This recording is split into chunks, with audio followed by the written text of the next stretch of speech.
Hello everyone, কেমন আছো তোমরা সবাই? আশা করছি খুব ভালো আছো। আমিও ভীষণ ভালো আছি। আবারও চলে এসেছি নতুন একটা মিনি ব্লগ নিয়ে। এই মিনি ব্লগটা না অনেক দিন আগের।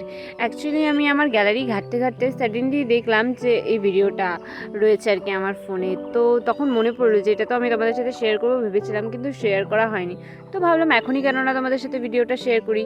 তো এই ভিডিওটা যেদিনের ছিল সেদিন বিকেলবেলা আমরা সবাই মিলে ডিসাইড করি যে আমরা না কীর্তনে যাব। মানে আমাদের বাড়ির পাশেই একটা রাধাকৃষ্ণের মন্দির রয়েছে, বেশ বড়ই মন্দিরটা। তো সেখানেই না রাধাকৃষ্ণের কীর্তন হয়, প্রতি বছরই হয়। তো এবছরও হচ্ছিল। তো আমরা ভেবেছিলাম যাব, আর সে যেরকম ভাবা সেরকমই কাজ। সবাই মিলে রেডি হয়ে 7টার দিকে আমরা কীর্তনে গিয়েছিলাম। তো গিয়ে ফার্স্টেই তো আমরা রাধাকৃষ্ণের মূর্তিকে প্রণাম করে নিলাম, এবং তারপর না মাটিতে খ্যার পাতা রয়েছে, সেখানেই সবাই বসে কীর্তন শোনার জন্য আর কি। আমরাও সেখানেই বসলাম। তো অ্যাকচুয়ালি না আমরা গিয়েছিলাম মানে এখানে এই মন্দিরে যখনই কীর্তন হয় তখনই না একটা দল আসে, খুব ভালো কীর্তন করে। আমরা না সেই দলটার কীর্তন শোনার জন্যই গিয়েছিলাম, কিন্তু আনফর্চুনেটলি আমরা যেখান থেকে ইনফরমেশনটা পেয়েছিলাম সেই ইনফরমেশনটা না ভুল ছিল, টাইমিংটা ভুল ছিল।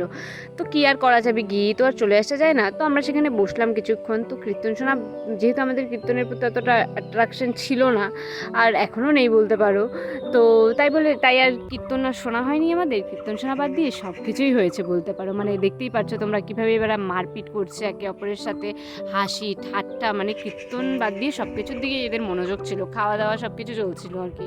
তো যাই হোক, কিছুক্ষণ বসলাম, এন্ড দেন তারপর বাড়ি ফিরে আসলাম। বাড়ি আসার সময় না বাড়ির জন্য কিছু চপও নিয়েছিলাম, রাস্তার ওখানে দোকান ছিল ওখান থেকে। তো আজকের মিনি ব্লগটা এতটুকুই। দেখা হবে অন্য কোনো একটা মিনি ব্লগে। ভালো লাগলে লাইক কমেন্ট শেয়ার করে দিও। বাই।